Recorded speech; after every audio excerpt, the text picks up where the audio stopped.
Kamkwamba shows his homemade generator to his father. It can use the wind to generate electricity to serve the radio. He also said he would build a bigger machine to draw water up and water the plants. But to do it, he had to sacrifice the family's only bicycle.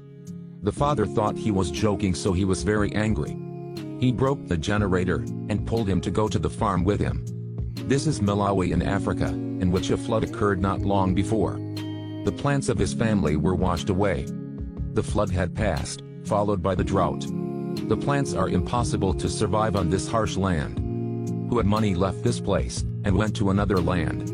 Who have stayed back there don't have enough food to survive. Even their lives are hard to keep. Countless residents had died of hungriness. A bowl of thin porridge was a meal for the whole family. In the classroom, the teacher called Kamkwamba to stand up and scolded him. What he stole was the school's knowledge because he hadn't paid his tuition.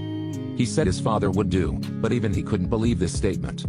The drought is long, it's hard to feed themselves, they didn't dare to think about going to school.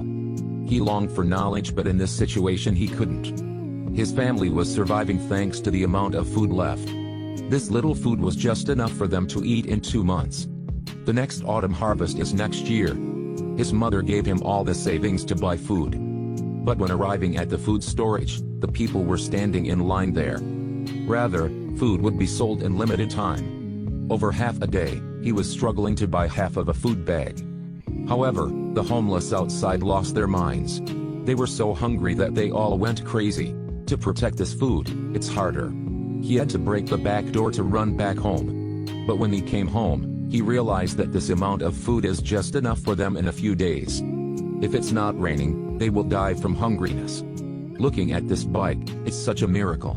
When the wheels move, the light ahead will lighten up. Light like a halo shines in the eyes of this 13-year-old boy. He came up with a bold idea: why not suck up the underground water? But there was no electricity in this place, so he went to the teacher and asked. The teacher said that there is a one-way generator on the car. At the same time, he also explained to him how it works. He didn't understand but was very interested. This is the desire to acquire knowledge. The teacher told him to go to the library to learn more. But he had just got kicked out of school because he couldn't pay tuition. So he wasn't able to go to the library to read books. The teacher saw the longing of the poor student.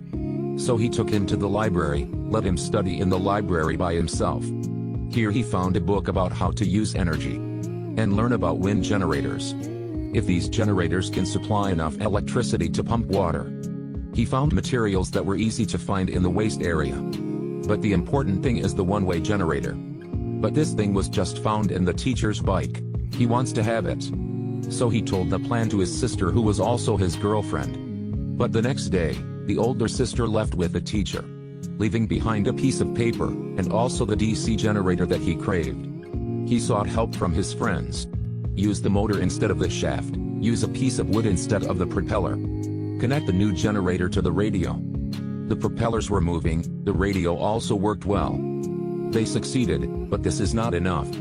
He would make an even bigger machine to save the villagers.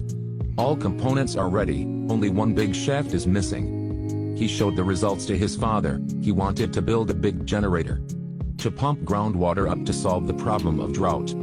But this requires him to sacrifice the only bicycle in the house.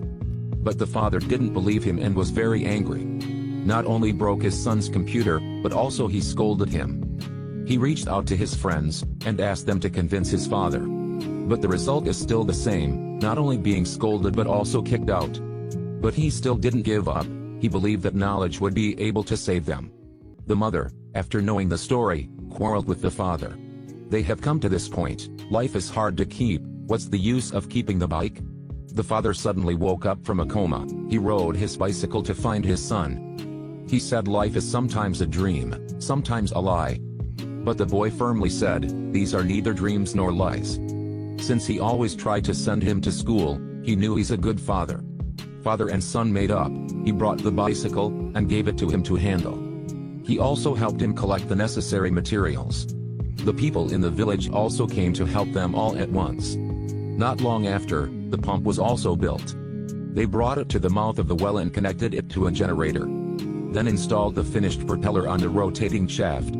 Along with the movement of the propellers, The generator started operating. There was water flowing out. Father and son hugged each other tightly. The villagers also shouted in joy and happiness. This is everyone's hope. They are now able to overcome this drought. Because of your perseverance, the whole village has gained new hope of living. Kamkwamba then received a scholarship to study in the U.S. He had won great achievements in the field of environmental science. Knowledge is a magical power. Using knowledge can change everything.